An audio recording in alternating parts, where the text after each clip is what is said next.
You are currently the only person in this conference.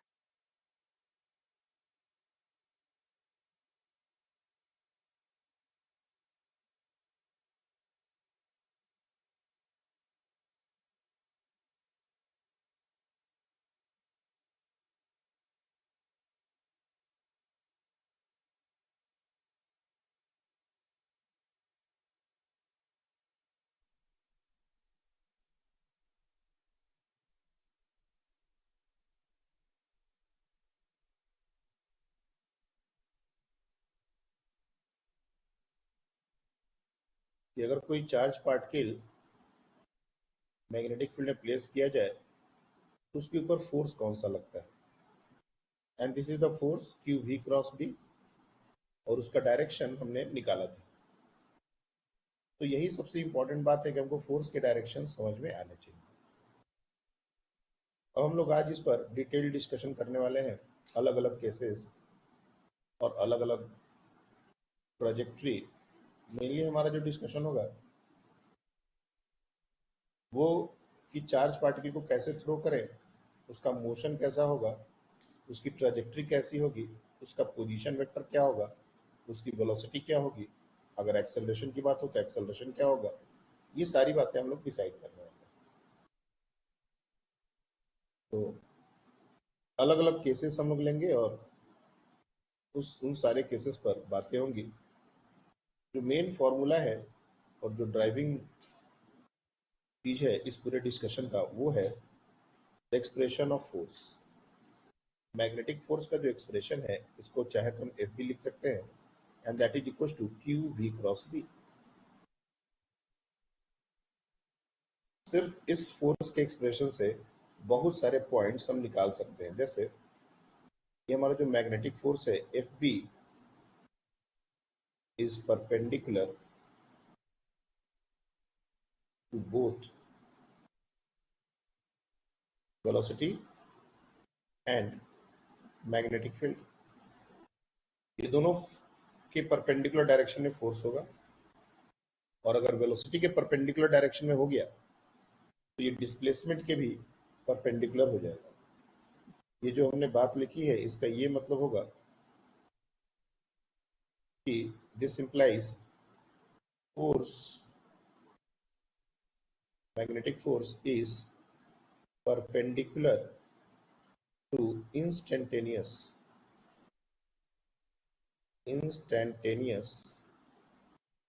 displacement। जो भी छोटा सा डिस्प्लेसमेंट हम काउंट करेंगे, क्योंकि वेलोसिटी परपेंडिकुलर हो गई है तो डिस्प्लेसमेंट भी परपेंडिकुलर हो जाएगा, और इस वजह से हमारा जो वर्क डन है, second most important thing, work done जो है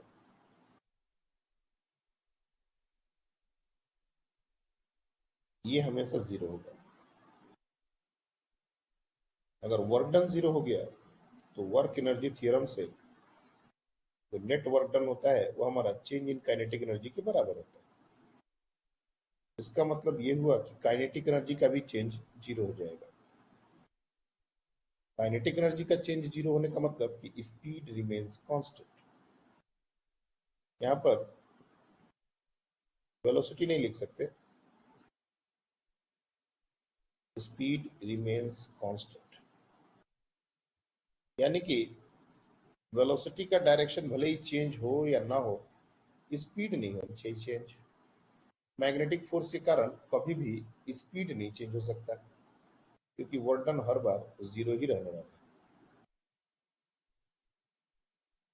इसलिए कोई भी चार्ज पार्टिकल को अगर हम मैग्नेटिक फील्ड में थ्रो करते हैं तो एक बात तो तय है कि उसकी काइनेटिक एनर्जी चेंज नहीं होगी, उसका स्पीड सेम रहेगा। अब वेलोसिटी का क्या होगा वो अलग अलग सिचुएशंस में हम लोग देखेंगे कि इंस्टेंटेनियस वेलोसिटी क्या होना है।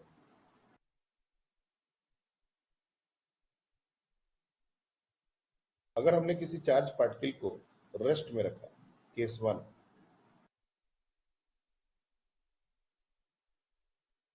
इसे बहुत सारे केसेस हो सकते हैं।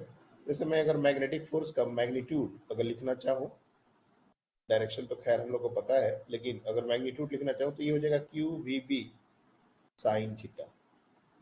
देख सकते हैं कि चार्ज पर तो डिपेंड कर ही रहा है, वेलोसिटी और मैग्नेटिक फील्ड पर भी डिपेंड कर रहा है। और ये क्यू विद साइन आता है, ये बार बार बताने की जरूरत नहीं है, क्यू विद साइन आता है।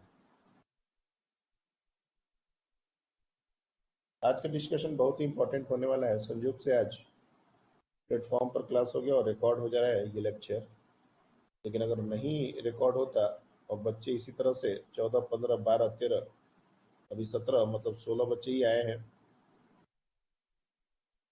पहले कितना समझ में आया मुझे तो नहीं पता, लेकिन कि आज के बाद तो ये टॉपिक पढ़ने से रहा है, दिमाग घूम जाएगा लेकिन समझ नहीं आएगा।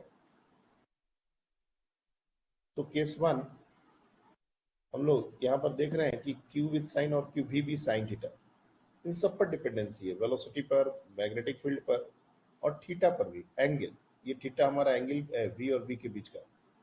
तो फोर्स हर सबके ऊपर डिपेंड कर रहा है।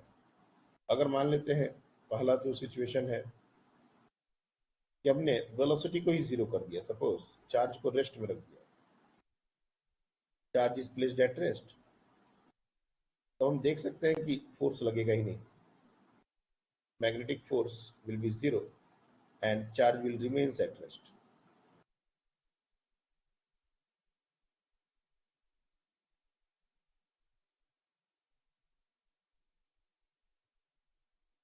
ये बात इलेक्ट्रिक फील्ड के लिए नहीं बोली जा सकती।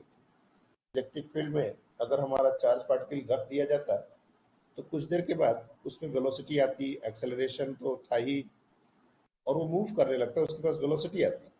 लेकिन ऐसा यहाँ नहीं हो रहा। अब और केस क्या हो सकते हैं, जैसे केस टू,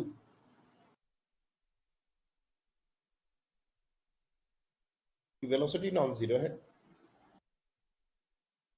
लेकिन एंगल थीटा जो है वो जीरो या फिर 180 डिग्री, मतलब वेलोसिटी जो है पैरेलल और anti parallel to magnetic field. हम लोग को मतलब भी समझ में आना चाहिए। यहाँ पर velocity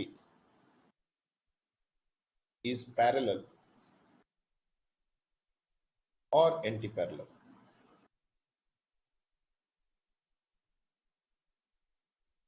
two magnetic field. Even in that situation also अगर तुम देखोगे तो एफ बी जीरो हो जाएगा, this F B is again going to be zero, क्योंकि साइन थीटा में थीटा की जगह अगर 0 डिग्री और 180 डिग्री आ जाए तो जीरो ही होना है। तो इस केस में ट्राजेक्टरी कैसी होगी, अगर हमने चार्ज पार्टिकल को 0 डिग्री पर थ्रो कर दिया या 180 डिग्री पर थ्रो कर दिया, it will move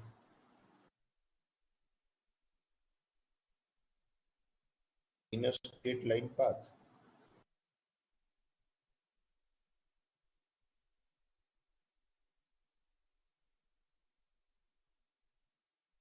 with constant velocity. अब हम लोग कोई और फोर्स लग रहा होगा इसके ऊपर, ये सब कंसिडर नहीं करेंगे। उस रीजन में सिर्फ और सिर्फ मैग्नेटिक फील्ड है, ग्रेविटी भी नहीं है, ऐसा मानते हैं। तो मैग्नेटिक फोर्स लगेगा ही नहीं तो वेलोसिटी कांस्टेंट हो जाएगी, और जब वेलोसिटी कांस्टेंट हो गई तो पार्टिकल स्ट्रेट लाइन पाथ पर मूव करेगा। ये चीज अपने को एकदम से समझ में आनी चाहिए। तो 0 डिग्री 180 डिग्री ये तो कवर हो गया, और वेलोसिटी जीरो ये भी कवर हो गया।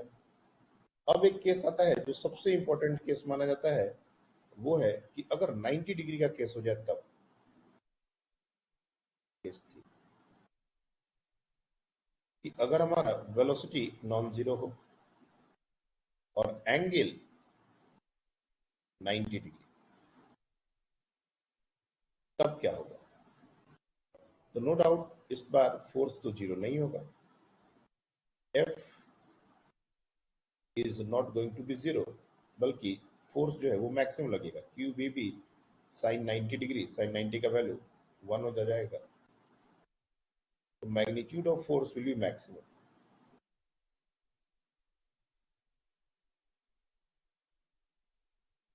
लेकिन मूवमेंट कैसा होगा इसको समझने के लिए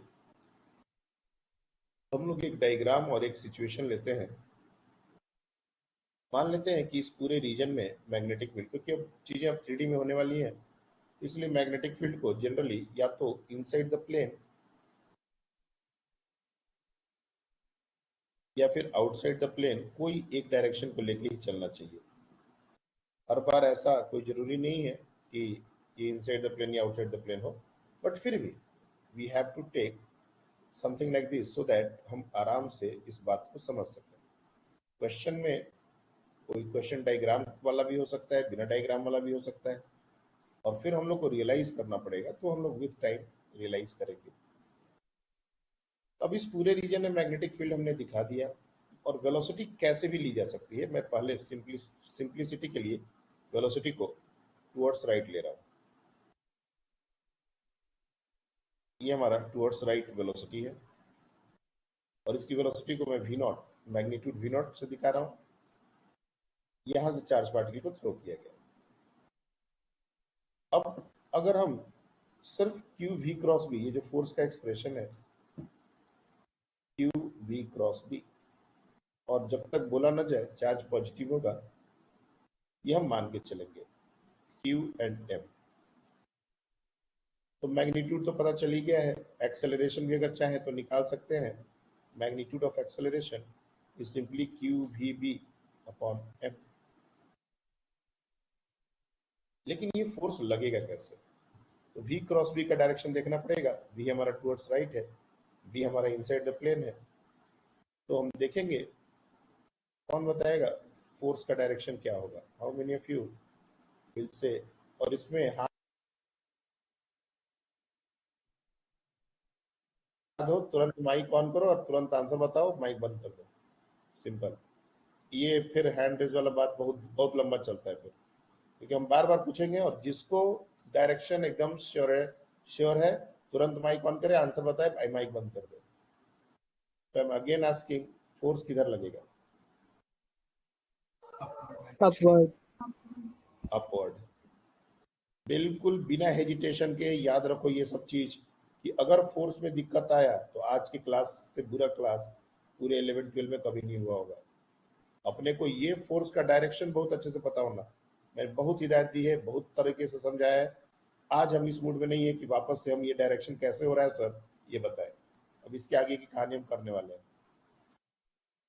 तो हम देख रहे हैं कि फोर्स लग रहा है ऊपर की तरफ, और वेलोसिटी है टुवर्ड्स राइट। तो ये जो फोर्स है ये कहीं ना कहीं इस बॉडी को और इसके वेलोसिटी को थोड़ा सा रोटेट करने की कोशिश करेगा। This is going to rotate this velocity. कुछ दूर जाने के बाद, जैसे चार्ज पार्टिकल जा तो इधर रहा है टुवर्ड्स राइट, लेकिन इसका फोर्स उधर लग रहा है, तो थोड़े दूर जाने के बाद इसकी वेलोसिटी में एक हल्का ट्विस्ट आना चाहिए, लाइक दिस।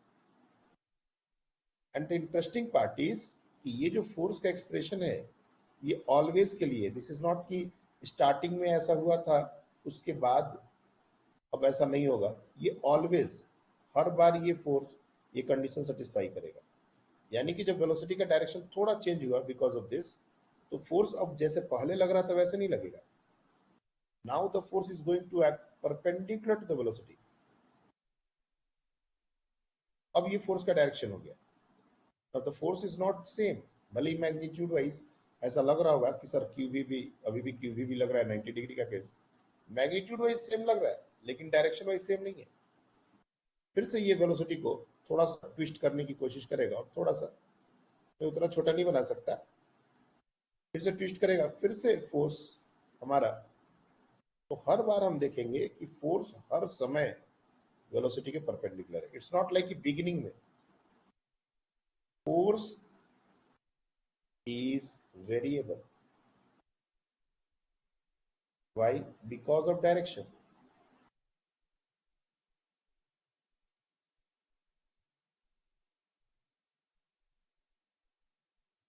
फोर्स का डायरेक्शन पूरे टाइम चेंज हो रहा है। हमेशा अगर मैं इसको x ले लूं और इसको y ले लूं, तो स्टार्टिंग में मैं बोल सकता हूं कि y डायरेक्शन में फोर्स लग रहा था, लेकिन after a fraction of seconds ये फोर्स का डायरेक्शन चेंज हो चुका है, और ये लगातार चेंज होगा। इसलिए पूरे टाइम y एक्सिस के लॉन्ग फोर्स लग रहा है ये वो नहीं बोल सकते। जब फोर्स ही वेरिएबल हो गया तो इसका मतलब कि acceleration is also variable.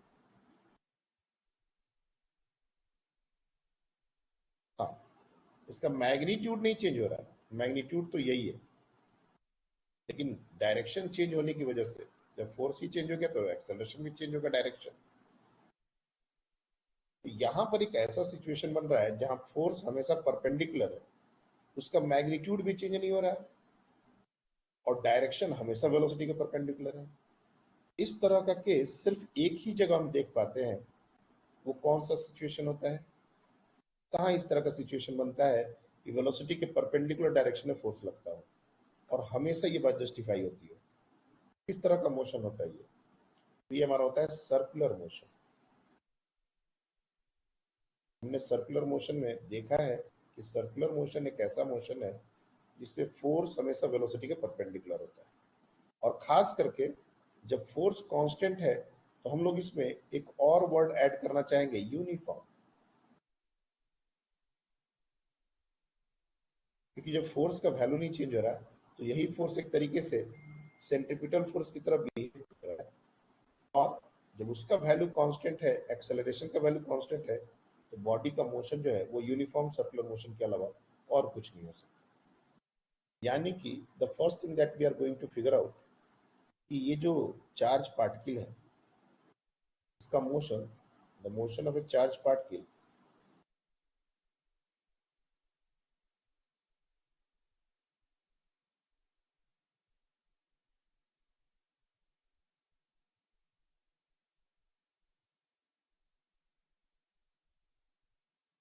will be circular and it will perform UCM, uniform circular motion. Uniform ही क्यों? क्योंकि स्पीड चेंज नहीं हो रहा है। अब सर्कुलर मोशन करे कोई बॉडी और स्पीड चेंज ना हो, यही तो कंडीशन है यूनिफॉर्म सर्कुलर मोशन का।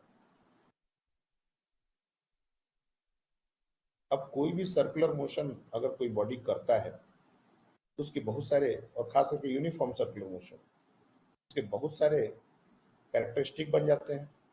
जैसे रेडियस क्या होगा, स्पीड क्या होगी, टाइम पीरियड क्या होगा, ऐसे बहुत सारे रिजल्ट हमारे पूछे जा सकते हैं। तो सबसे पहले हम लोग अगर रेडियस निकालने की बात करें तो जैसे मैंने बताया कि ये जो फोर्स है, this force will act as a centripetal force. तो यहाँ पर हम एक बात समझेंगे कि जो मैग्नेटिक फोर्स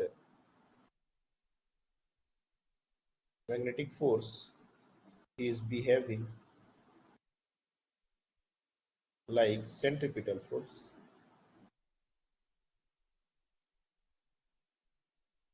और इसीलिए ये जो क्यू वी बी है इसको हम m v square upon r इसके साथ इक्वेट कर सकते हैं, और एक वी से अगर एक वी कैंसिल आउट हो जाए तो यहाँ से जो हमारा रेडियस का एक्सप्रेशन है वो आ जाता है M V upon B Q.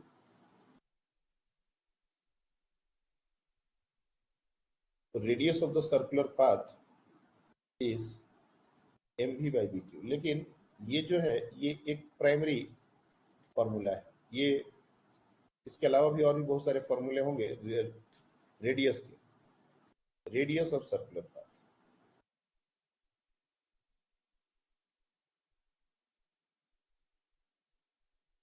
ये जो फॉर्मूला है ये m we by B q, इसको एक तरीके से रियलाइज करने का तरीका ये भी है कि v by B q by m, और क्यू बाई एम हमारा स्पेसिफिक चार्ज होता है, तो इसको वी बाई बी अल्फा ऐसे भी सोचा जा सकता है, where alpha is specific charge.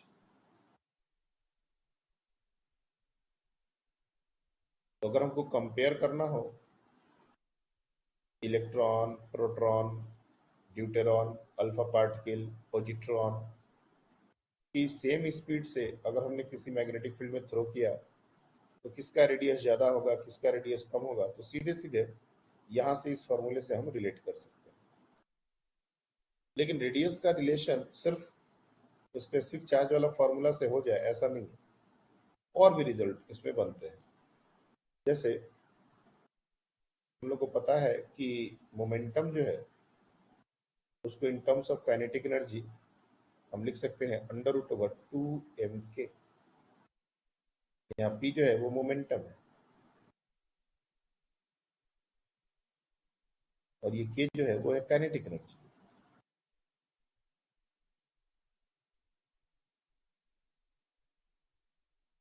p² upon 2m is equal to k। इस रिजल्ट से ही ये रिजल्ट आता है।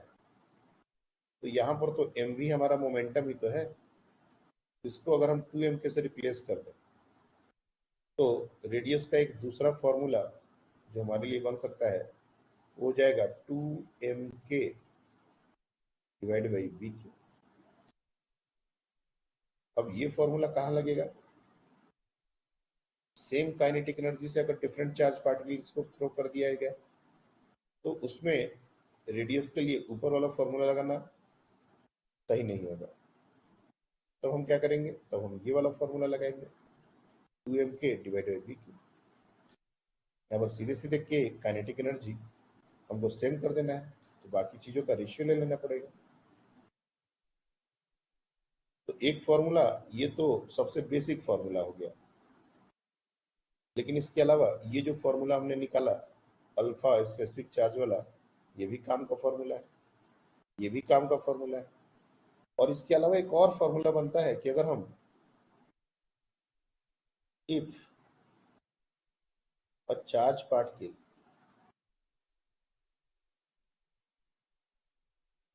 is accelerated through potential difference v। अगर एक चार्ज पार्टिकल को भी पोटेंशियल डिफरेंस से एक्सेलरेट कर दिया जाए, ये पोटेंशियल डिफरेंस है v, और यहाँ से एक चार्ज को हमने यहाँ पर थ्रो कर दिया, जब यहाँ पर ये आएगा तो उसकी जो काइनेटिक एनर्जी होती है वो होती है q टाइम्स v। ये हमने इलेक्ट्रॉन वोल्ट में भी ये चीज पढ़ा है। तो अगर किसी भी चार्ज पार्टिकल को भी पोटेंशियल से अगर एक्सेलरेट करेंगे तो उसकी काइनेटिक एनर्जी को q टाइम्स v लेना पड़ेगा, where v is the potential difference. तो यही फॉर्मूला, ये जो रेडियस का फॉर्मूला है, ये एक बार और अपना फॉर्म चेंज करेगा और यही फॉर्मूला रिड्यूस होके r is equal to √2m k की जगह q times v divided by bq। अब q q कुछ कैंसिल आउट चीजें हो सकती हैं और हम इसको इस तरह से लिख सकते हैं 2m capital V by q, और b बाहर भी कर सकते हैं या b² करके अंदर भी ले जा सकते हैं, जैसा मर्जी अंदर ही कर लो, कोई दिक्कत नहीं है। तो सारे फॉर्मूले याद करने की जरूरत नहीं है, इतना सारा फॉर्मूला ये याद नहीं होगा। अपने को जब जिसकी जरूरत पड़ेगी वो यूज करेंगे। सिर्फ r is equal to mv by bq अगर याद करके बैठे हो और बाकी सारे रिजल्ट्स की जरूरत पड़ेगी तो इससे काम होगा नहीं। तो r is equal to mv by bq ये सबसे बेसिक फॉर्मूला है, लेकिन उससे v divide by b alpha specific charge अगर रेडियस का रेशियो निकालना हो तो सेम काइनेटिक एनर्जी से थ्रो कर दिया गया तो ये वाला फॉर्मूला, और सेम पोटेंशियल से एक्सेलरेट करके भेजा गया तो ये वाला फॉर्मूला, ये सब अपने को समझ में आना चाहिए। तब जाके ये पूरा जो बात है रेडियस का वो कंप्लीट होता है। 4 फॉर्मूले लगभग बन रहे हैं इसके, और ये कैपिटल भी है, याद रखना, this is the potential difference. Capital V is the potential difference through which the charge is accelerated through. तो सर्कुलर मोशन है तो चार्ज हो गया। अब टाइम पीरियड, टाइम पीरियड भी बहुत ही शानदार चीज है। इसमें टाइम पीरियड हमारा होता है 2πr/v। This is how the time period is calculated for uniform circular motion. और r हमारा हमने ऑलरेडी निकाला हुआ है, सो 2πmv by bk divide by v, तो v से v कैंसिल आउट होगा। और ये जो टर्म आता है इसमें कहीं भी वेलोसिटी का रोल है ही नहीं, इंडिपेंडेंट ऑफ वेलोसिटी और independent of speed, only depends upon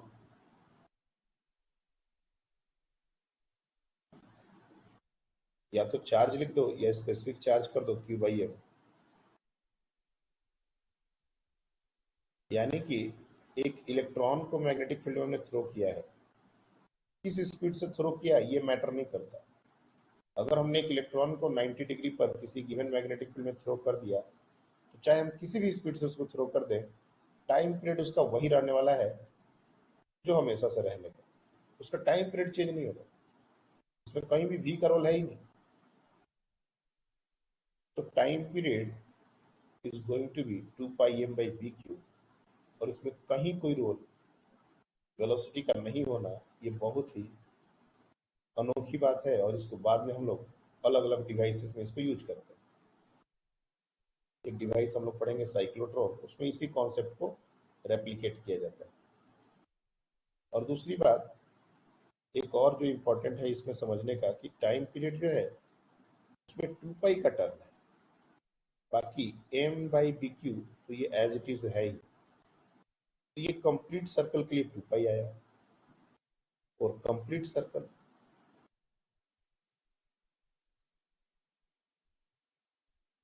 अगर मान लेते हैं कि कंप्लीट सर्कुलर पाथ पर बॉडी ना मूव करके थोड़ा सा कोई एक आर्क पर ही मूव करके बाहर निकल गया, तो उस समय जो टाइम होगा वो थीटा इंटू m/v³,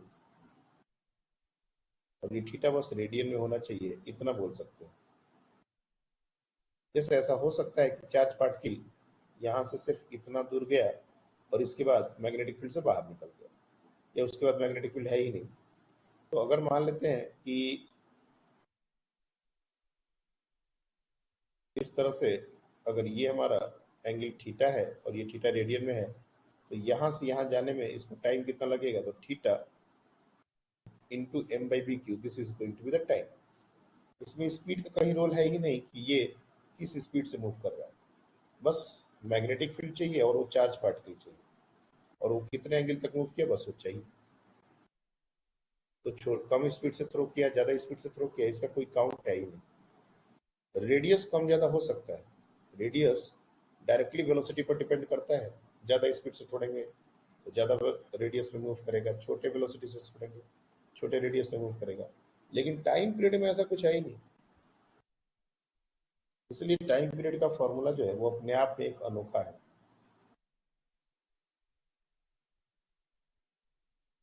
तो टाइम पीरियड एंड रेडियस, अब इसके बाद फ्रीक्वेंसी अगर निकालनी हो, एंगुलर वेलोसिटी निकालनी हो, तो वो सब बहुत आसानी से निकाल सकते हैं। Omega that is the angular velocity या एंगुलर स्पीड। तो ये क्या होता है 2π/t, तो 2π डिवाइड बाई 2πm/v³, v³ चला जाएगा ऊपर, तो सर्कुलर मोशन की एंगुलर वेलोसिटी v³/m, ये सीधे सीधे v/r करके भी निकाला जा सकता था। Omega is equal to v/r, v sorry v हमारा कैपिटल वी मत लिखो, स्मॉल में लिखो। वी हमारा दिया हुआ है और आर को mv/v³ पुट करेंगे तब भी ये रिजल्ट आ जाएगा। और फ्रीक्वेंसी इसको बोलते हैं 1/टाइम पीरियड, तो bq डिवाइड बाई 2πm, ये हमारा हो जाएगा फ्रीक्वेंसी। तो एक सर्कुलर मोशन के लिए जितनी भी कैरेक्टरिस्टिक चीजें चाहिए वो हमने फिगर आउट कर ली। बट अभी भी सबसे इंपॉर्टेंट डिस्कशन बाकी है, ये सर्कुलर पाथ दिखेगा कैसा, how the circular path look like.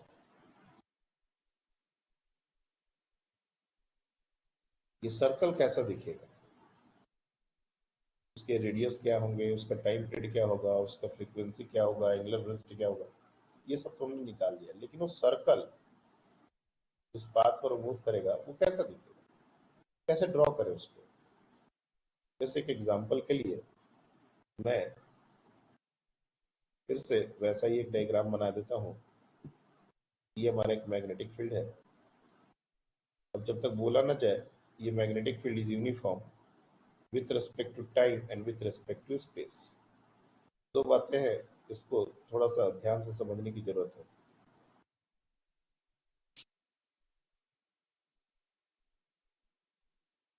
हमने बोला magnetic field is uniform with respect to time and with respect to space। Class में बैठा हुआ कोई बच्चा इन दोनों टर्म को अलग अलग तरीके से बता सकता है, ये दोनों अलग अलग क्यों बोले गए और इन दोनों का क्या एग्जैक्ट मतलब है, कौन बताएगा?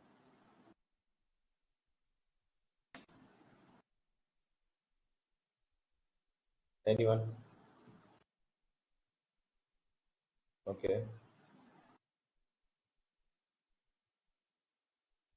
बस ब्रज, और कोई नहीं? चलो ब्रज बताओ। अगर स्पेस में मतलब आगे पीछे ऊपर नीचे गए तो बी की वैल्यू सेम रहेगी। और ओके, टाइम में अगर बोला मतलब अगर एक ही जगह पे कितने भी टाइम के लिए खड़े रहे तो भी फील्ड चेंज नहीं होगी। Very very good. और मैग्नेटिक फील्ड टाइम के साथ वैरी कर रहा है, स्पेस के साथ वैरी कर रहा है, दोनों के साथ वैरी कर रहा है।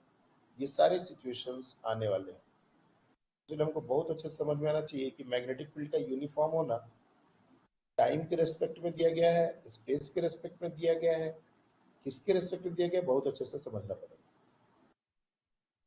स्पेस बोलने का मतलब ये होता है कि हम चाहे कहीं भी खड़े हो जाए, इस पूरे रीजन में मैग्नेटिक फील्ड का वैल्यू सेम होगा।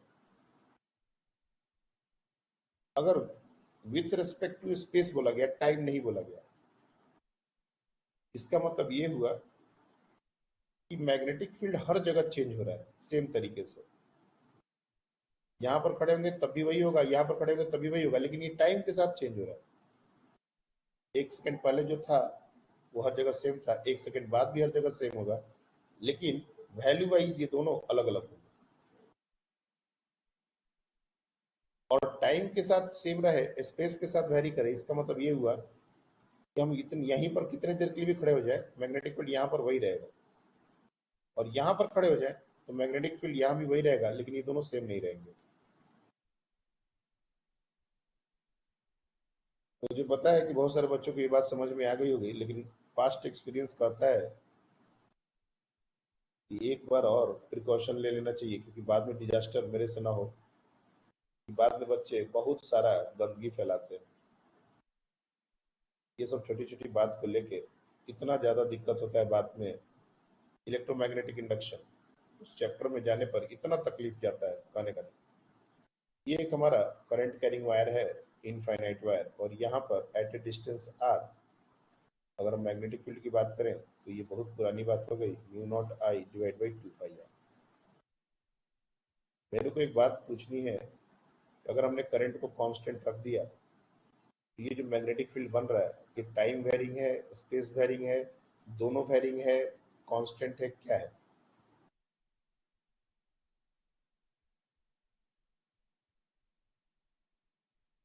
Space varying. हाँ, फिर आप बताओ। टाइम के साथ कांस्टेंट है और स्पेस में वेरी कर रही है। Very very good. ये एक स्पेस वेरिंग मैग्नेटिक फील्ड है जो टाइम के साथ वेरी नहीं हो रहा है। अगर हम यहीं पर कितने देर के लिए भी खड़े हो जाए तो ये वही होगा 2 पाई आर, लेकिन अगर हम यहाँ आ गए तो ये आर चेंज हो गया, तो मैग्नेटिक फील्ड का वैल्यू चेंज हो गया। लेकिन टाइम के साथ वहां भी फिक्स्ड हो गया है, जो भी होगा वो वही होगा और पूरे टाइम के लिए वही होगा, ये दोनों सेम नहीं होंगे। लेकिन अगर इसी में करंट को as a function of time दे दिया जाए, करंट वेरिएबल डाल दिया जाए, करंट सेमी डायरेक्शन में फ्लो कर रहा है but it is a function of time, तो सेम पॉइंट पर भी, क्योंकि करंट का वैल्यू यहाँ पर डालना है, तो सेम पॉइंट पर ही मैग्नेटिक फील्ड टाइम के साथ वेरी होने लगेगा। तो अभी अगर करंट हमने कांस्टेंट रख दिया तो ये सिर्फ स्पेस वेरिंग है, लेकिन अगर करंट को भी टाइम का फंक्शन डाल दिया तो स्पेस वेरिंग तो था ही, टाइम वेरिंग भी हो जाएगा। बहुत अच्छे से इस बात को समझना है, नहीं तो बाद में धीरे धीरे ये चीज दिक्कत करेगी। मैं बार बार इस चीज को इसलिए जोर दे रहा हूँ क्योंकि मेरे को पता है कि कहाँ कहाँ जाके ये बच्चे तकलीफ पालते हैं। तो ये यूनिफॉर्म है, कहीं कोई दिक्कत नहीं है। और सिंप्लिसिटी के लिए हमने चार्ज QM हॉरिजॉन्टली थ्रो कर दिया है अभी कि इसमें फोर्स का डायरेक्शन पूछने का कोई मतलब नहीं, लेकिन मैं इसमें फोर्स का डायरेक्शन नहीं पूछूंगा।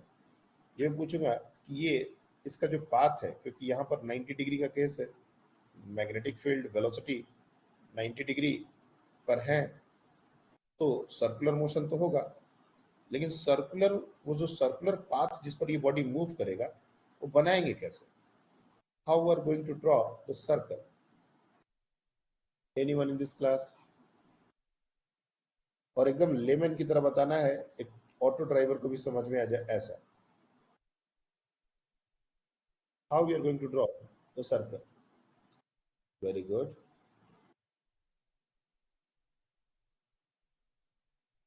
Very good.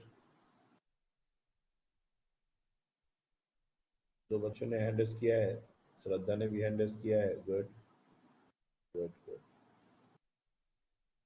चलिए श्रद्धा, आपको मौका देते हैं, आप बताइए कि सर्कल ड्रॉ होगा कैसे?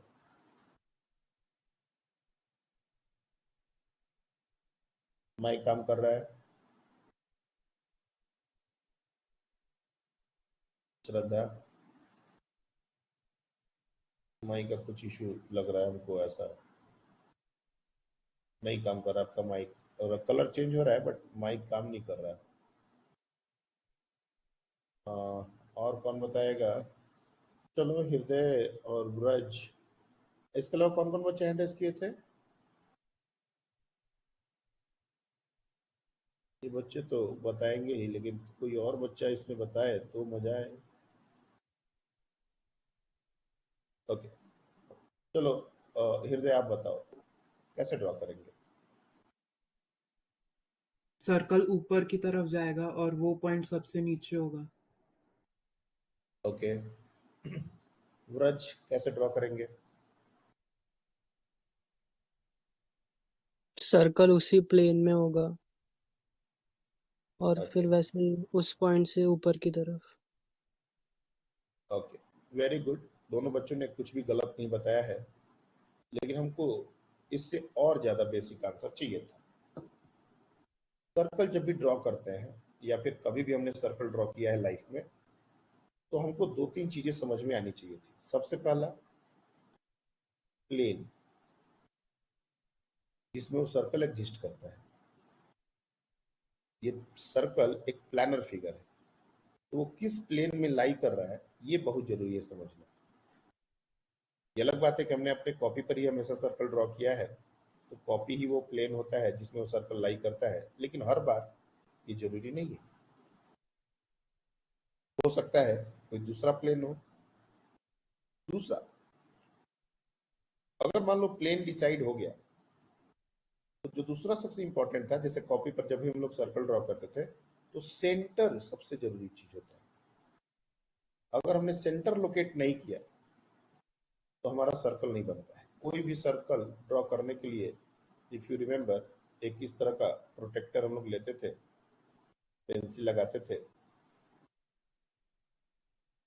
तो सेंटर पर पहले इसको फिक्स करते थे और तब इसको रोटेट करते थे, तब ऐसा सर्कल बन जाता था। और ऑब्वियस सी बात है, ये वो प्लेन है जिसपे सर्कल लाई कर। लेकिन अगर यही फिक्स नहीं हो सेंटर, तो सर्कल ड्रॉ करना बड़ा मुश्किल है।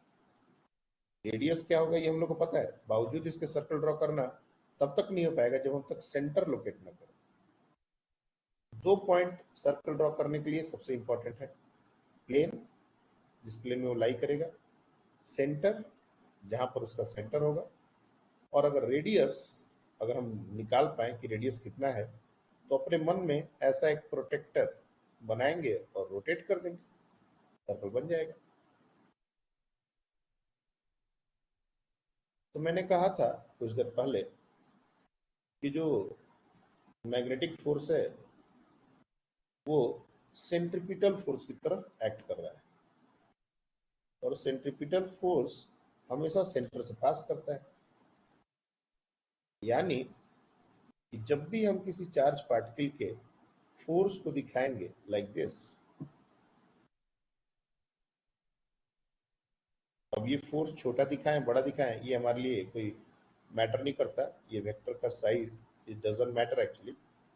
बस इतना हमको समझ में आना चाहिए कि ये लाइन पर ही कहीं ना कहीं इस सर्कल का सेंटर होगा।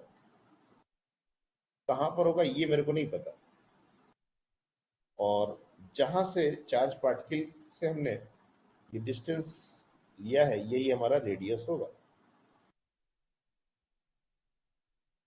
फिर से बोल रहा हूं, जो फोर्स का डायरेक्शन हमने ड्रॉ किया है उसी लाइन पर कहीं ना कहीं सेंटर होगा। कितने दूर पर होगा ये हमारे लिए कंसर्न नहीं है। और जहां पर भी हमने सेंटर बना दिया, सेंटर से वो चार्ज पार्टिकल का जो डिस्टेंस है वो रेडियस होगा। अब एक बार अपने मन में जो प्रोटेक्टर हमने रखा है उसको वहां पर फिक्स करो, जो कि इसको हमने सेंटर बोल रहा है, और ये जो पॉइंट है जहां पर चार्ज पार्टिकल है स्टार्टिंग में, उस पर अपना पेंसिल रखो और रोटेट कर दो।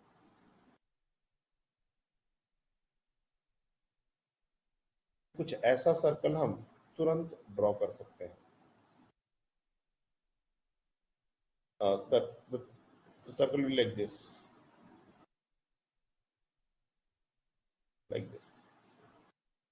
ऐसा सर्कुलर पाथ पर ये मूव करेगा, and this keep on moving in the same circular path again and again and again। लेकिन हर बार ये सर्कल इतना ही सिंपल होगा ड्रॉ करना, इतना ही सिंपल होगा रियलाइज करना, इतना भी आसान नहीं। ये तो सब कुछ हमने ड्रॉ करके दे दिया, हमको ज्यादा कुछ करना नहीं पड़ा। लेकिन अगर मान लो डायग्राम नहीं ड्रॉ किया गया होता, सारी चीजों को लैंग्वेज में लिख के दिया गया होता, तब चीजों को समझना बहुत ज्यादा मुश्किल होता है। जैसे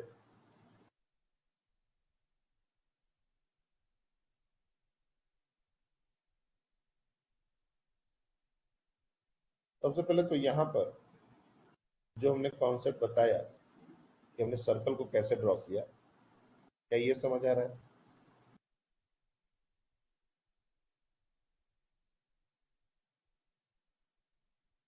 और अगर समझ आ रहा है तो मेरे को एक केस में देता हूं, उसमें सर्कल ड्रॉ करके बताओ। वेलोसिटी दी गई है -v0j और मैग्नेटिक फील्ड दिया गया है v0i। अब v और b परपेंडिकुलर है ये बताने की जरूरत नहीं है। 90 डिग्री का केस और वेलोसिटी स्पीड नॉन जीरो, ये दोनों सेटिस्फाई कर रहा है। All you have to do is to draw the trajectory. और मैं रेडियस में इंटरेस्टेड नहीं हूं, मैं टाइम पीरियड में इंटरेस्टेड नहीं हूं, मैं सिर्फ इसके ट्रैजेक्टरी में इंटरेस्टेड हूं कि ट्रैजेक्टरी दिखेगी कैसे। चलो ड्रॉ करो, जिसका ड्रॉ हो जाए वो लोग हैंड रेज करेंगे।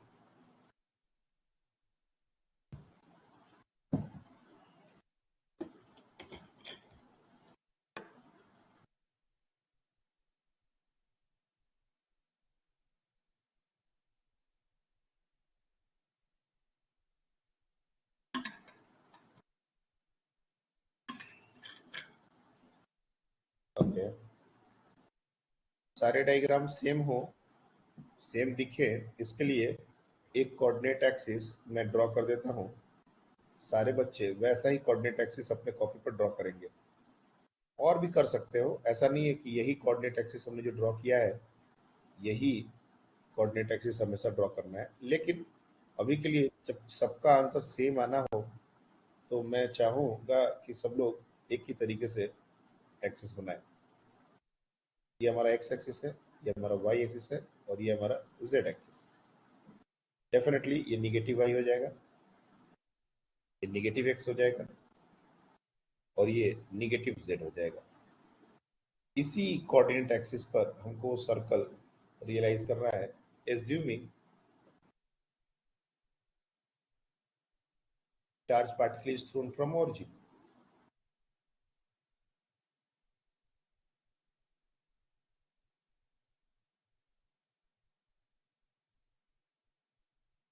चार्ज पार्टिकल को हमने ओरिजिन से ये वेलोसिटी देके थ्रो की है और मैग्नेटिक फील्ड इस पूरे स्पेस में कुछ इस तरीके से दिया हुआ है बी नॉट आई। अब मेरे को सर्कल ड्रॉ करके दिखाओ कैसा दिखेगा सर्कल। चलिए कौन कौन बच्चे हैंड रेस कर रहे हैं, एक बार फिर से हैंड रेस करना सब लोग जो जो कर लिए इस कोऑर्डिनेट एक्सिस पर। ओके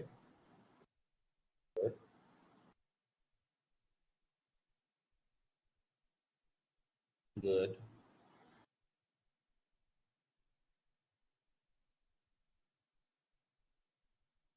सिर्फ 4 बच्चों ने अभी तक हैंड रेस किया है, बाकी बच्चे कोशिश करें क्योंकि ये सबसे इम्पोर्टेंट पार्ट अभी हम डिस्कस कर रहे हैं।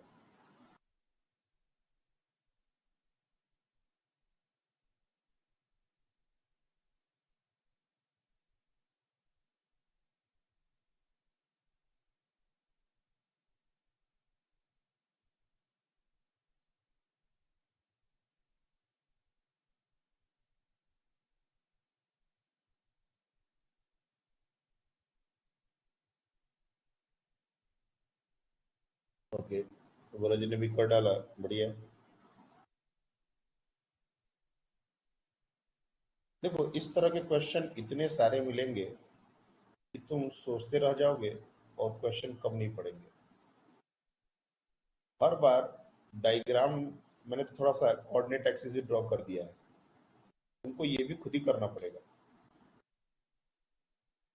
तुमको एग्जैक्ट समझ में आना चाहिए कि करना क्या होता है। अगर हम थोड़ा बहुत भी इधर उधर के बारे में सोचेंगे कि अच्छा इस बार तो काम चल गया, तो ये आसानी से क्वेश्चन फंसाएगा। और ये भी सिर्फ 90 डिग्री की बात हो रही है।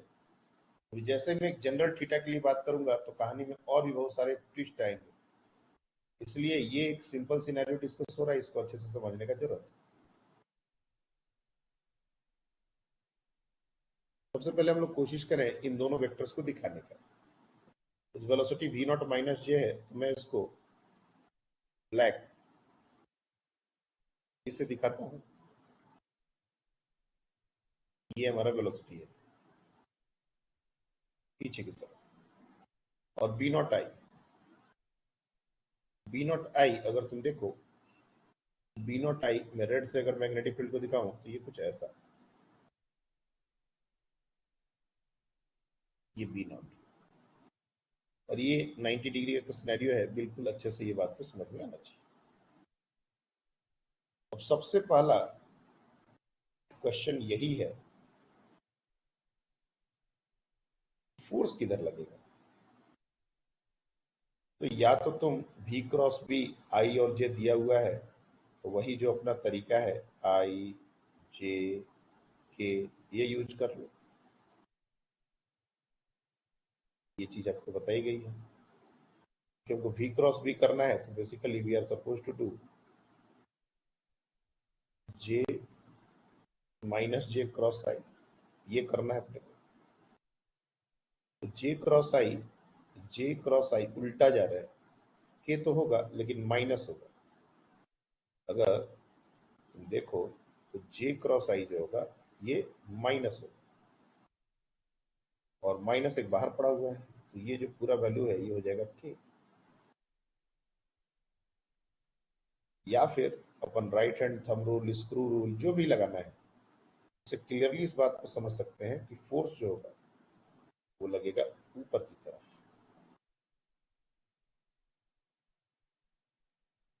ये होगा फोर्स।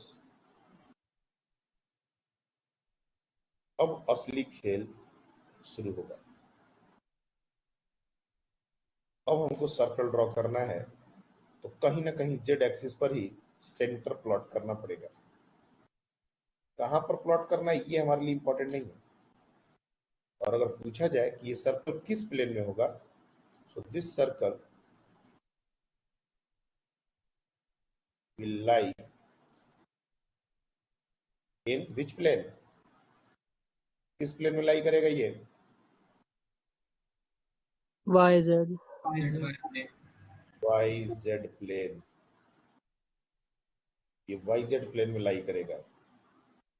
और दिखेगा कैसा, तो ये सेंटर है और जहां से भी चार्ज को छोड़ते हैं वो पेरिफेरी का पॉइंट होता है, याद रखना इस बात को। जहां पर सेंटर है वो तो हमने प्लॉट कर दिया, और जहां से चार्ज पार्टिकल को रिलीज किया गया वो पेरिफेरी का पॉइंट है। अब वहां से एक प्रोटेक्टर को रखो और उस प्लेन में रोटेट कर दो। तो जब रोटेट करोगे so you are going to get a diagram something like this.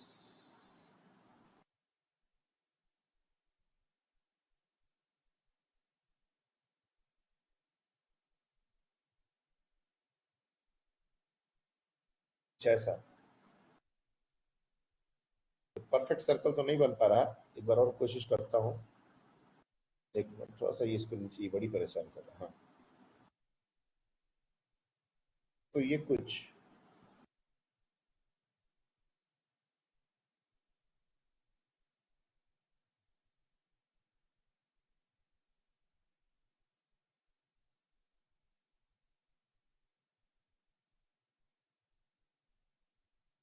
ऐसा बनेगा।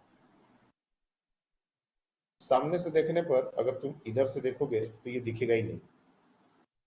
अगर हम देखेंगे तो हम इधर से देख सकते हैं इसको, और जब इधर से देखेंगे तो हमको एक्स एक्सिस नहीं दिखेगा, एक्स एक्सिस एक पॉइंट की तरह दिखेगा। वाई और जेड हमको दिखेंगे। मतलब मैं क्या बोल रहा हूँ, इस जेड एक्सिस के बाद इसको एक टर्न दिया जाए, टर्न 90 डिग्री से एक रोटेशन दे दिया जाए। जो हम देख रहे हैं इस साइड से, अगर हमको वो देखना हो तो इसको रोटेट करना पड़ेगा 90 डिग्री से। और जब 90 डिग्री से रोटेट कर दोगे, और या फिर यहाँ से जो दिख रहा है अगर हम वही ड्रॉ करना चाहें, so the diagram will be something like this.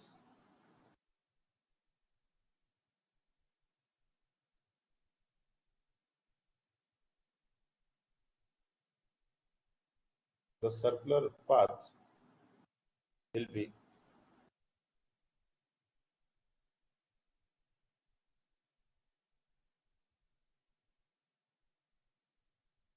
like this। Charge particle को ऐसे मूव करके ये इधर ऐसे आएगा। This is how the charge particle motion will look like from this side, this side. ये तो दिखेगा ही नहीं, इस साइड से तो देखना ही बेकार है, ये तो एक लाइन दिख जाएगा बिल्कुल। तो ये सर्कुलर पाथ किस प्लेन में होगा ये अपने को समझना है। और अगर हम सीधे सीधे उस प्लेन को पहले ड्रॉ नहीं कर पा रहे तो किधर से देखेंगे, तो किधर से वो सर्कल कैसा दिखेगा, इसका भी थोड़ा थोड़ा प्रैक्टिस हमको होना चाहिए। प्लेन समझने का एक बहुत छोटा तरीका है हमारे पास। मान लो एक तो डायग्राम दे दिया गया तो वहां से समझ सकते हैं, नहीं तो देखो कि वेलोसिटी के साथ जो वेक्टर दिया गया है, जैसे यहाँ पर दिया गया है जे, जो वेलोसिटी के साथ है उसको लेना है, और जो मैग्नेटिक फील्ड इसके साथ दिया गया उसको नहीं लेना है।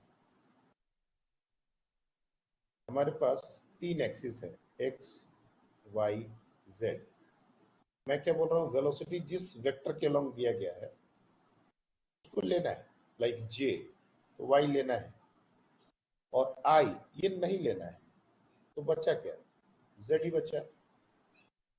इन्हीं में हमारा सर्कल लाई करेगा। हर बार इस बात को हम एज अ ट्रिक, अगर हमको नहीं समझ आ रहा बहुत अच्छे से, तो इसको यूज कर सकते हैं।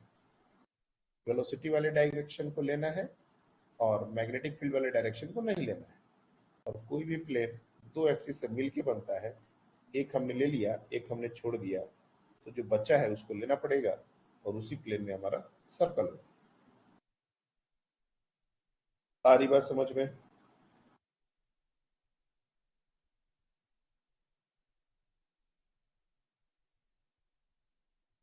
हाँ बोलो, तुम्हारा तो आवाज ही नहीं आ रहा, कैसे बोलोगे?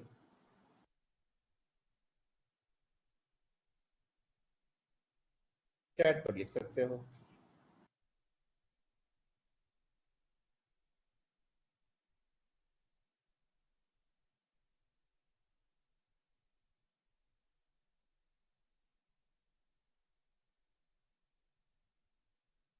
तो ये ट्राजेक्टरी ड्रॉ करना बहुत ही इंपॉर्टेंट बात है।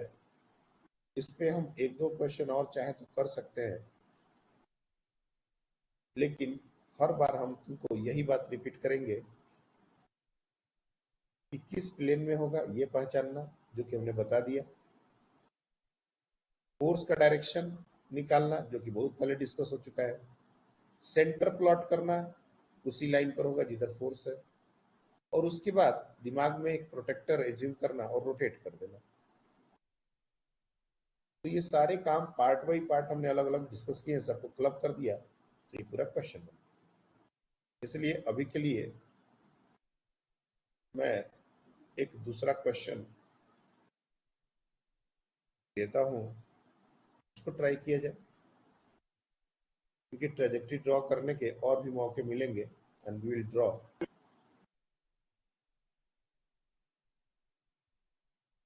जैसे मान लेते हैं, और ये भी बेसिक सवाल है, ये एक रीजन है, इसके राइट में magnetic field inside the plane, पूरे रीजन में, एंड यूनिफॉर्म है, इसमें कोई दो राय नहीं।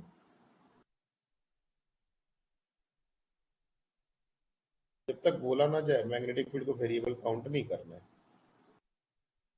और यहां पर मैग्नेटिक फील्ड है ही नहीं, B is zero in this region. और एक चार्ज पार्टिकल को हमने यहां से कुछ इस तरीके से थ्रो किया, ऐसा।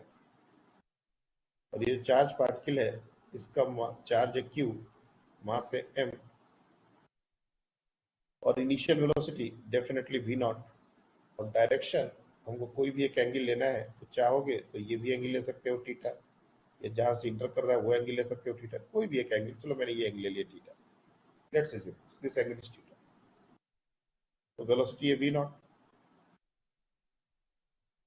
अब आपको क्या क्या करना है इस क्वेश्चन में? पहला, draw trajectory.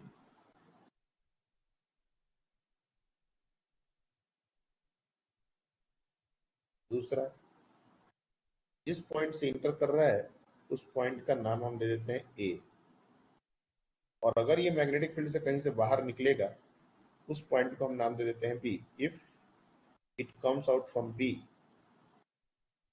Find a B.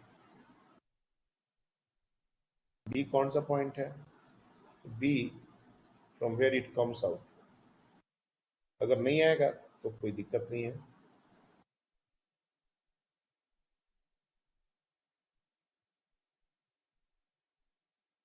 Magnetic field से कहां से बाहर आ रहा है उस पॉइंट को हम नाम दे दिए बी। तो ए बी कितना होगा वो बताना है। इसके अलावा और भी क्वेश्चन है।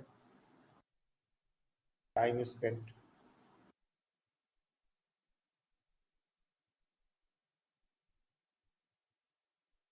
इन मैग्नेटिक फील्ड,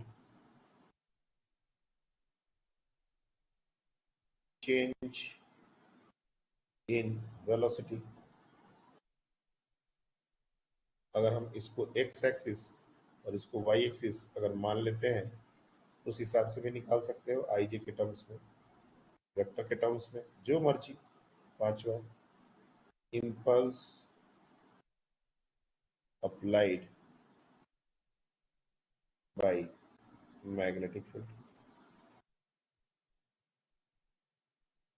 ये सारा काम हमको करना है।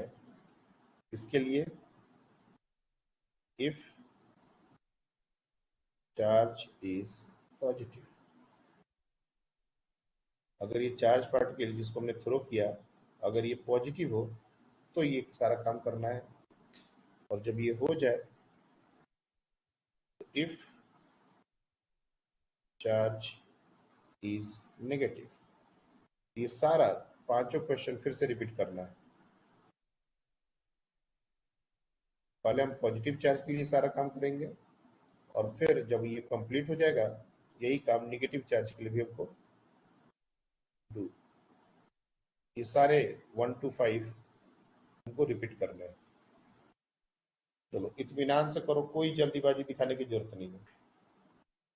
मैग्नेटिक फील्ड का वैल्यू बी नॉट है, जरूरत पड़े तो यूज कर सकते हैं।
How many of you have drawn the trajectory?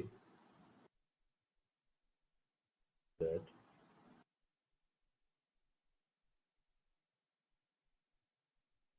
बढ़िया।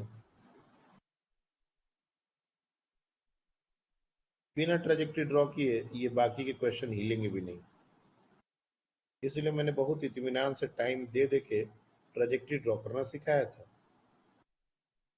मैं बता रहा हूँ ना, ये जो मोशन ऑफ चार्ज पार्टिकल है, ये कितना सिखाया गया है तुम लोगों को क्लास में मुझे नहीं पता, लेकिन ये इतना बड़ा सरदर्द है कि कहने का नहीं। अगर तरीके से नहीं सीखोगे ना तो एक क्वेश्चन नहीं हिलेगा।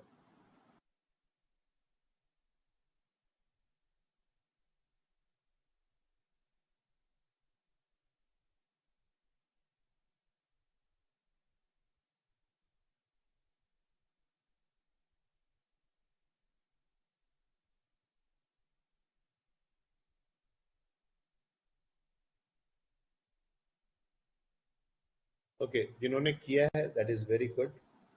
जिन्होंने नहीं किया है वो लोग को मैं फिर से एक बार कोशिश करता हूँ बताने की, और ये बात बार बार नहीं होनी चाहिए। मैं क्या बोल रहा हूँ, थोड़ा सा स्ट्रेस डाल के दिमाग पर सोचने का कोशिश करो कि ये बार बार सर्कल ड्रॉ कैसे हो रहा है, क्योंकि हर दिन हर समय अब यही चीज नहीं डिस्कस होगा कि सर्कल कैसे ड्रॉ करना है। इसके आगे भी बहुत सारी चीजें होनी बाकी हैं। तो यहाँ पर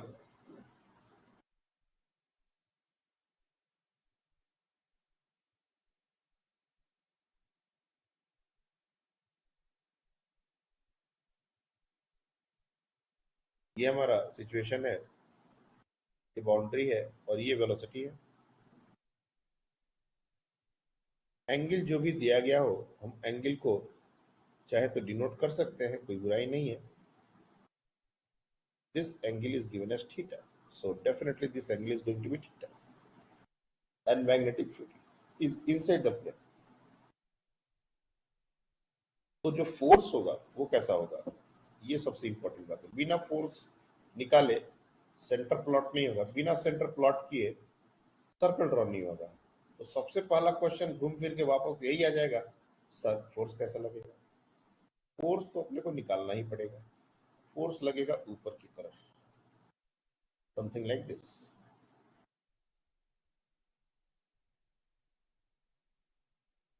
ये हो गया फोर्स का डायरेक्शन।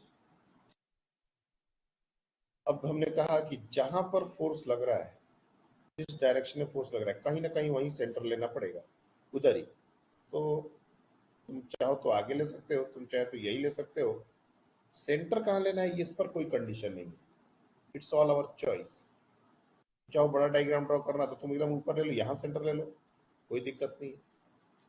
लेकिन अगर वो सेंटर है और यहां से हमने थ्रो किया, ये पेरीफेरी का पॉइंट है, तब हमको अब एक प्रोटेक्टर अपने दिमाग से रखना है और इसको घुमाना है, ऐसा बात होगा। मैं छोटा वाला ड्रॉ करता हूँ, बड़ा वाला बहुत बड़ा जगह ले लेगा, इसलिए the path will be like this. यहां से ये बाहर निकलेगा, ये पॉइंट बी है, and this is how it is going to come out from the magnetic field. चलो इसके बाद बाकी के काम करो। हो गया?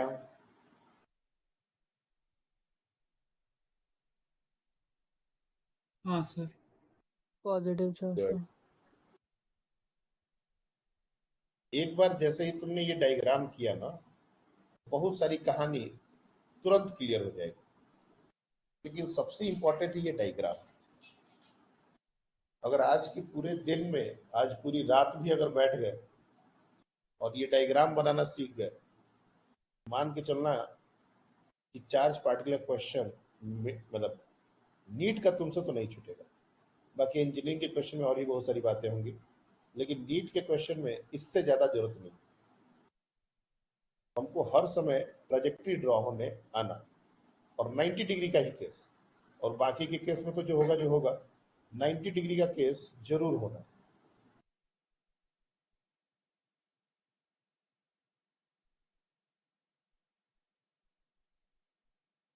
चलिए अब हम लोग देखते हैं। सबसे पहले हमने पूछा था कि अगर बी से बाहर निकल रहा हो तो ए बी कितना है। अब ए बी निकालने का कोई बड़ा बात है ही नहीं। देखो कैसे, ये एंगल थीटा हम लोग दिया हुआ है और ये फोर्स 90 डिग्री पर लगता है। ये पूरा एंगल 90 डिग्री है, दिस इज कंप्लीट 90 डिग्री। तो ये एंगल कितना हो जाएगा, ये हो जाएगा 90 माइनस थीटा। और अगर यहां से एक परपेंडिकुलर ड्रॉप कर दें, यहां से एक परपेंडिकुलर ड्रॉप कर दें, तो ये एंगल हमारा हो जाएगा थीटा। जब ये एंगल 90 माइनस थीटा तो इसको थीटा होना पड़ेगा, ये 90 डिग्री है। और ये एक रेडियस की तरह बिहेव करेगा और ये भी एक रेडियस की तरह बिहेव करेगा, तो ये दोनों एंगल आपस में बराबर हो जाएंगे। मतलब ये एंगल भी 90 माइनस थीटा और ये एंगल भी हमारा थीटा हो जाएगा। यानी कि ये पूरा एंगल, ये जो आर्क बन रहा है, जो ऐसा सिचुएशन बन रहा है, तो ये एंगल हमारा हो गया 2 थीटा। और हमने जो परपेंडिकुलर ड्रॉप किया है वो कुछ ऐसे ड्रॉप किया है। तो आधा एंगल तो थीटा होगा, ये है आर रेडियस, तो ये लेंथ हमारा हो जाएगा आर साइन थीटा। सिमिलरली ये भी अगर एंगल थीटा है तो ये भी हमारा डिस्टेंस उतना ही होगा, आर साइन थीटा। और हमको ए से बी तक का डिस्टेंस निकालने बोला गया था, तो ये पूरा का पूरा डिस्टेंस ए बी ये हमारा हो जाएगा 2r साइन थीटा। लेकिन अब बच्चा कहेगा सर आर कैसे निकालें, तो आर का तो फॉर्मूला होता है ना बच्चे, m we by B Q.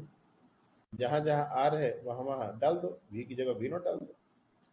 अगर हमने वेलोसिटी वी नॉट ली है तो वी नॉट डाल दो, बी की जगह बी नॉट डाल दो, मैग्नेटिक फील्ड बी नॉट लिया तो बी नॉट डाल दो। जहां जहां भी आर की जरूरत पड़ेगी हम लोग यही यूज कर लेंगे। जबरदस्ती हम एक्सप्रेशन को बड़ा नहीं करना चाह रहे हैं, इसलिए आर को अलग से लिख दिया है। ए बी का वैल्यू आ गया 2r साइन थीटा। उसके बाद टाइम स्पेंट, टाइम स्पेंट बोल हमने कहा था एक आर्क में मूव करेगा तो जितना एंगल होगा रेडियन में। अब ये थीटा हम मान के चल रहे हैं कि रेडियन में ही है, तो सिंपली टाइम का जो एक्सप्रेशन है वो हो जाएगा हमारा theta into m by B q. और क्या करें, यही होगा। और बी की जगह बी नॉट क्यू लिख दो, मैग्नेटिक फील्ड बी नॉट है तो बी नॉट। और time 2 theta, sorry 2 theta angle हो रहा है ना, 2 थीटा हो रहा है टोटल एंगल, तो टाइम हो जाएगा 2 theta m by B naught q. ये सेकंड क्वेश्चन का आंसर हो गया। तो ए भी पता चल गया, टाइम स्पेंड पता चल गया, चेंज इन वेलोसिटी, ये भी काफी इंटरेस्टिंग बात है। जब वो आया था और जब वो जा रहा है, एक तो बात समझ में आनी चाहिए कि वी नॉट और ये भी वी नॉट ही होगा, स्पीड चेंज नहीं होता, दोनों की स्पीड तो सेम ही होगी दोनों इंस्टेंट पर। हाँ ये अलग बात है कि वेलोसिटी डायरेक्शन चेंज को भी काउंट करता है, इसलिए जो इनिशियल वेलोसिटी था वो कुछ इस तरह का वेक्टर मान सकते हैं। ये एंगल हमारा थीटा तरह था, तो ऊपर में हो जाएगा वी कॉस ऑफ थीटा और ये हो जाएगा वी साइन थीटा।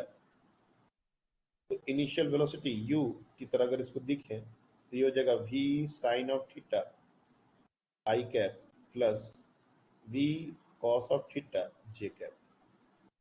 और इसी तरह से फाइनल वेलोसिटी की बात की जाए तो final velocity if you see, तो ये हमारा 90 माइनस थीटा है और ये हमारा एंगल 90 डिग्री होना है, तो ये एंगल हो जाएगा थीटा।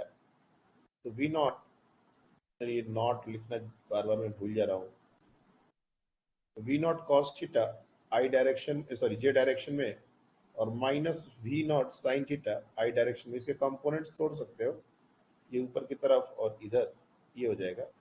सो वी में हो जाएगा v naught sine theta minus i cap plus v naught cos theta j cap. ये फाइनल वेलोसिटी है। तो चेंज पूछा जाए तो v माइनस यू यही करना पड़ेगा, और v माइनस यू अगर करोगे तो ये जो सेम टर्म है वो कैंसिल आउट हो जाएंगे और बचेगा minus 2v not sine theta i cap. ये हो गया चेंज इन वेलोसिटी।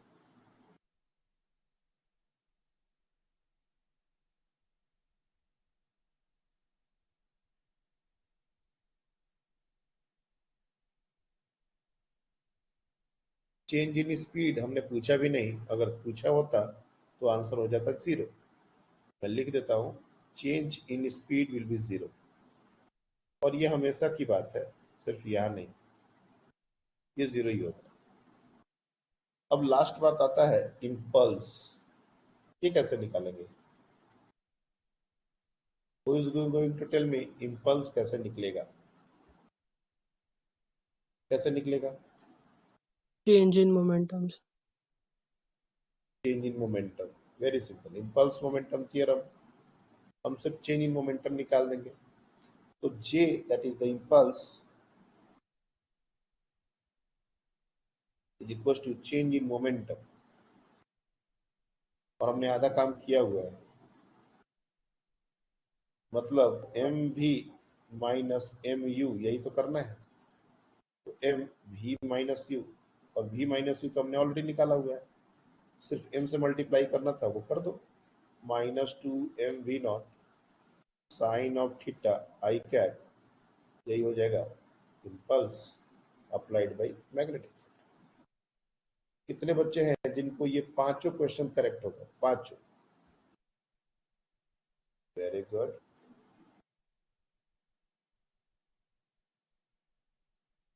बहुत ही बढ़िया। एक बार में ये पांचों क्वेश्चन करेक्ट करना ये आम बात तो नहीं है, उसके लिए बहुत ही मेहनत लगती है बच्चे। और जिन बच्चों से नहीं हुआ है, अभी भी मैं गारंटी करता हूँ, अगर सेकेंड पार्ट की अगर चार्ज निगेटिव हुआ और तुम कर दो पांचों पार्ट बिना किसी एरर के, तो मान लेना कि फिर भी तुमने कुछ सीख लिया। We have to repeat the same question, only one difference, charge is negative. चलो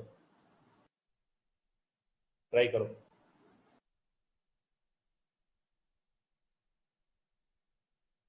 आज हम लोग इससे ज्यादा डिस्कस नहीं करेंगे। सेकेंड वाला सिचुएशन सारे बच्चों के लिए इंपॉर्टेंट है।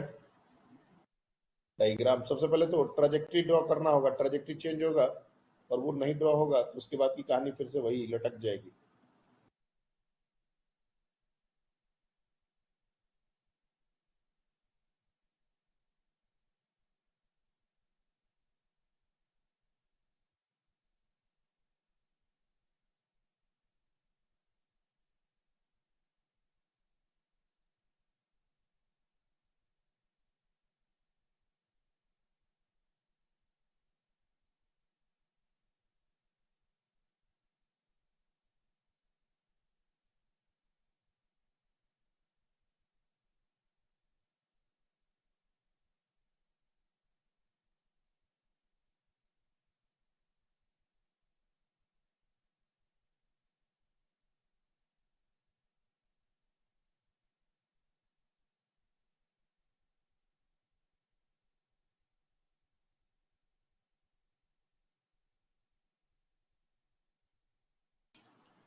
इनका हो जाए सेकंड पार्ट, वो एक बार हैंडल्स कर लेंगे ताकि मुझे पता चले कि तुम लोग ने कुछ किया।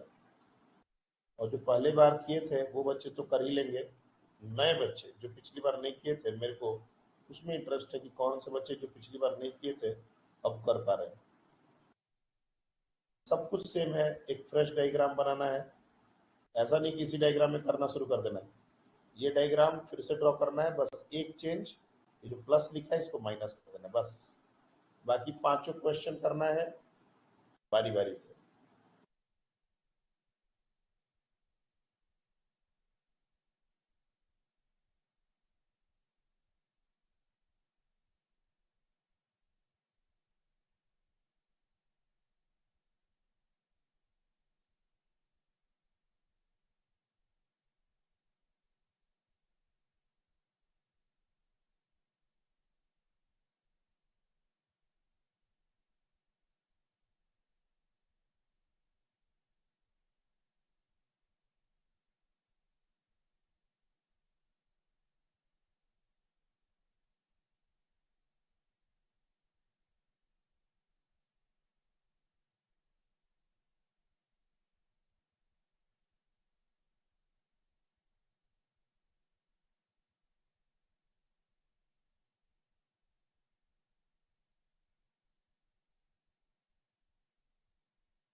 ओके,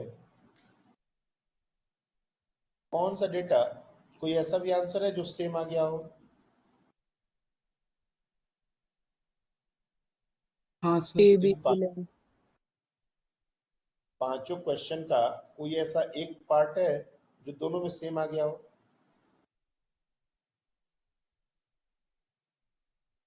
कौन सा? सेकंड और थर्ड। सेकंड और थर्ड। थर्ड सेम आएगा? थर्ड अलग आएगा।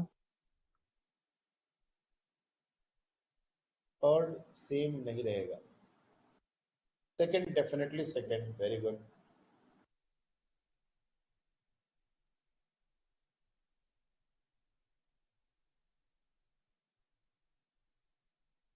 अब ये अगेन जो मैं बातें कर रहा हूँ, ये सारी की सारी बातें इसी बात पर डिपेंड कर रही हैं कि क्या हम ट्रेजेक्टरी ड्रॉ कर पा रहे हैं। और मैं कितनी बार बोलूंगा मुझे नहीं पता, एक ही तरीका है और कोई तरीका है नहीं। जब तक हम इस तरीके को एकदम से जेहन में नहीं बैठाएंगे, हर बार हमारा यही मिस्टेक होगा, यहीं पर आके हम रुकेंगे, सर ट्रेजेक्टरी नहीं बन रहा। ये है वेलोसिटी, ये एंगल गिवन था थीटा, और मैग्नेटिक फील्ड था अंदर। ये पिछले दिन का बात है कि फोर्स किधर लगेगा ये अपने को निकालना था। कि चार्ज निगेटिव हो गया तो v क्रॉस b का तो डायरेक्शन सेम रहेगा, लेकिन फोर्स हमारा v क्रॉस b नहीं होता, फोर्स हमारा होता है q v क्रॉस b। और उन्होंने कहा था q साइन के साथ आएगा, तो जैसे ही माइनस लगा, मतलब जो फोर्स पहले उधर लग रहा था अब वो इधर लगने लगेगा। That means the force is now going to act something like this. ये हो जाएगा फोर्स का डायरेक्शन। और अगर हम इसी पर कहीं सेंटर ले लें, जो कि लेना पड़ेगा, यहां पर ले लेता हूं, तो जो ट्रेजेक्टरी होगी, अगर देखोगे मेरा 2D स्केल तो नहीं बन पाएगा, लेकिन बहुत ही शानदार ऐसा ट्रेजेक्टरी बनेगा। यानी कि जो पहला जो ट्रेजेक्टरी बना था ना, वो जितना एक पार्ट का सर्कल था, उसका रिमेनिंग पार्ट यहां बन रहा है। मतलब इसको अगर उल्टा करके नीचे ला दो तो ये पूरा एक कंप्लीट सर्कल हो जाएगा ऐसा। ये जो पहला डायग्राम जो हमने बनाया था, ये इसके अलावा जो बचा हुआ सर्कल है वो यहाँ बन रहा है, ऐसा मान के चलो। और ये जब बाहर निकलेगा तो अगेन ये पॉइंट हमारा हो जाएगा बी, जहां से इंटर किया था, ये पॉइंट हो जाएगा ए, और कहीं ना कहीं ये हमारा सेंटर, इस पॉइंट को ज्वाइन कर देंगे। ये भी आर है, ये भी आर है, तो ए बी डेफिनेटली सेम होगा, क्योंकि पिछली बार ये बी था, अभी ये बी है, तो सिमेट्री से बोल सकते हो ये सेम ही होगा। तो ए बी का डेटा सेम होगा। लेकिन इस बार जो टाइम स्पेंट है वो सेम नहीं होगा, क्योंकि टाइम स्पेंट तो ये वाला एंगल लेना पड़ेगा ना। अपना चार्ज पार्टिकल ऐसे घूम के गया है, ना कि डायरेक्टली इधर से इधर आ गया। तो ये जो एंगल है ना, ये है 2 पाई माइनस 2 थीटा। ये एंगल है 2 थीटा, ये पिछली बार निकाला गया था। तो टाइम का एक्सप्रेशन जो है ये हो जाएगा 2 pi minus 2 theta m by B. ये भी 2r साइन थीटा, इसमें कोई दिक्कत वाली बात नहीं है। r अभी भी एम वी बाई बी की होगा, इसमें भी कोई डाउट नहीं है। अब इसके बाद वेलोसिटी का चेंज, फाइनल वेलोसिटी के कंपोनेंट्स लिए जा सकते हैं। मोमेंटम का चेंज m से मल्टीप्लाई किया जा सकता है। तो इसके बाद अब कुछ बचा नहीं है। अगर हम लोग ट्रैजेक्टरी ड्रॉ करिए तो टाइम स्पेंड निकल ही गया, चेंज इन वेलोसिटी निकल ही जाएगा, ये भी निकाल ही लिया, इम्पल्स मोमेंटम का चेंज बताइए। तो हमको सबसे इम्पोर्टेंट अगर इस पूरे डिस्कशन में आज हम देखें तो सिर्फ एक ही चीज है जिस पर हमने बहुत बार एम्फेसिस भी दिया, सर्कल कैसे ड्रॉ करें। अभी नेक्स्ट क्लास में हम लोग इसमें थोड़ा और माइन्यूट जाएंगे, और उस दिन सर्कल कैसे ड्रॉ करेंगे ये बात बिल्कुल भी डिस्कशन में नहीं आएगी। सर्कल हम मान के चलेंगे कि सबको ड्रॉ करने आ चुका है। सर्कल किस प्लेन में लाई कर रहा है, सर्कल का सेंटर कहाँ पर है, सर्कल कैसा दिखेगा, किधर से देखेंगे तो किसे कैसा दिखेगा, ये सब पहले से पता हो, तब इसके बाद हम नेक्स्ट स्टेप उसका पोजीशन वेक्टर क्या होगा, उसकी वेलोसिटी वेक्टर क्या होगा, ये सब पर बात करेंगे। अगर हम अगले दिन भी सर्कल ही ड्रॉ कर रहे हैं तो पोजीशन वेक्टर पर फिर से उसके बाद वाले दिन जाना पड़ेगा और ऐसे ही आगे चलता चला जाएगा। तो यू पीपल हैव टाइम, बहुत सारा क्वेश्चन करने की जरूरत नहीं है इसके लिए, सिर्फ 2-4 केसेस लेने हैं, इमेजिन करना है और ड्रॉ करना है। न्यूमेरिकल्स अभी बहुत ज्यादा हम सॉल्व करने के लिए आपको नहीं बोल रहे, AITS नजदीक है, I can understand you can't solve too many problems on this, लेकिन डायरेक्शन वाली जो चीजें हैं उसको तो अभी प्रिपेयर करना है, नहीं तो एग्जाम के बाद बहुत लेट हो जाएगा। तो जो भी डायरेक्शन रिलेटेड चीजें हैं उस पर फोकस कीजिए। और हमने पेपर आपके बना दिए हैं, paper is not going to be JEE like last time, इस बार लास्ट टाइम की तरह पेपर इजी नहीं होने वाला, एंड देयर आर चांसेस कि पेपर ऑनलाइन हो, क्योंकि एक्स्ट्रा क्लासेस लगने की बात हो रही है और हो सकता है वेंसडे को I am not going to be free. तो मैं देखता हूँ कल चीजें और अच्छे से क्लियर होंगी, बट फिर भी तुम लोग मान के चलो the paper is going to be online. But इस बार पेपर में भी थोड़ा सा हमने चेंज करेंगे कि ऑनलाइन पेपर जो होगा वो सबको डाउनलोड करके पहले से रख लेना है। पेपर अपलोड करने के बाद आपको बता दिया जाएगा, आपको नोटिफिकेशन आ जाएगा, नहीं तो मैं ग्रुप में शेयर कर दूंगा, सबको पेपर डाउनलोड कर लेना है, लेकिन ये पासवर्ड प्रोटेक्टेड रहेगा। और मेरे को कल आप लोग वेंसडे का शेड्यूल, आकाश का अगर कुछ ऐसा है तो मेरे को शेड्यूल दे दोगे कि क्या है एंगेजमेंट आप लोग का वेंसडे को। अगर कोई एंगेजमेंट नहीं होगा तो 2:30 बजे से पेपर शुरू होगा,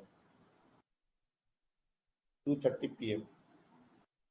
मैं इसी टाइम पर सबको ग्रुप में पासवर्ड शेयर करूंगा और आपको यही 2:30 से 4 बजे तक टेस्ट देना है।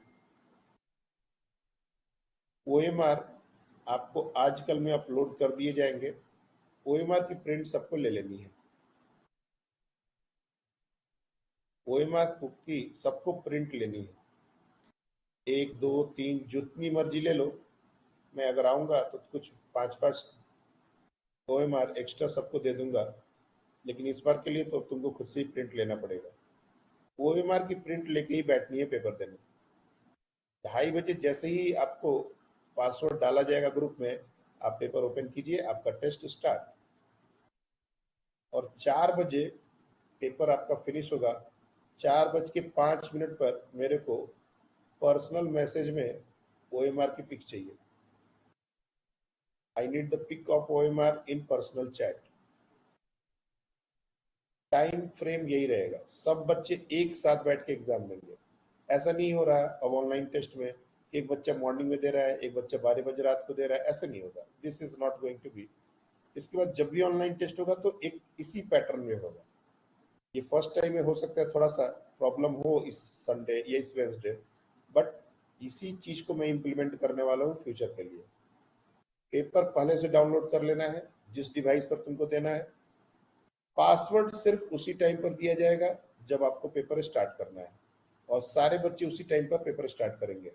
OMR में सर्कल करना है और OMR की पिक लेके आपको व्हाट्सएप पर पर्सनल चैट में भेज देना है, और ये काम 4:05 तक होना चाहिए। 5 मिनट हमने आपको एक्स्ट्रा इसलिए दिया है कि आपको फोटो लेने के भेजने में समय लगेगा।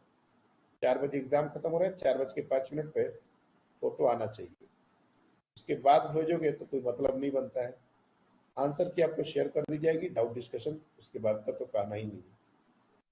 तो देखते हैं कि ये चीज कितने अच्छे से इस बार वर्क करती है। अगर सब कुछ ठीक रहा तो इसी पैटर्न पे आगे के सारे टेस्ट होंगे, और ये हम क्लास 11th और 12th दोनों में इम्प्लीमेंट करने वाले हैं। OMR पहले से आपके पास प्रिंटेड रहेगा, आप रफ शीट लेके बैठ सकते हो, लेकिन 1.5 घंटा बिल्कुल बैठ के ही पेपर देना है, कोई इंटरफेरेंस नहीं, कुछ नहीं, और टाइम स्लॉट बिल्कुल फिक्स कर देंगे, इसी में टाइम में सबको देना है। अगर मान लो कोई शेड्यूल एडजस्ट नहीं हो रहा तो इसको चेंज किया जाएगा, 3 से 5 कर देंगे, 6 से 8 कर देंगे रात को, 10 से 12 कर देंगे दिन में, ये किया जा सकता है।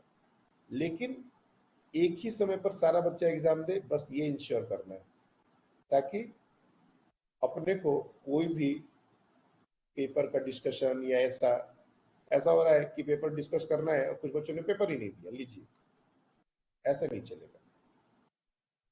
तो जो बच्चे सिंसियर है वो लोग तो सब कुछ तरीके से कर रहे हैं, लेकिन कुछ कुछ बच्चों का मेरे को लग रहा है, इसलिए मैं ये सारी चीजें अपना रहा हूँ और ये लॉन्ग टर्म के लिए बहुत जरूरी है। OMR का एक ही साइड, बैक साइड हमारे लिए काम का होता है, तो सिर्फ बैक साइड को ही आप प्रिंट करवाइए और उसी से जेरोक्स निकाल के अगर आपस में बांटना है तो बांट दीजिए। कोई एक बच्चा एक प्रिंट निकाल के 10, 15, 20 जेरोक्स करा के आपस में डिस्ट्रीब्यूट कर लो। मैं आऊंगा तो सारे बच्चों को 5-5 OMR एक्स्ट्रा दे दूंगा। नेक्स्ट टाइम ऑनलाइन टेस्ट के लिए आप लोग का हो जाएगा, लेकिन इस बार के लिए मैनेज करना पड़ेगा। That's all for today. Thank you.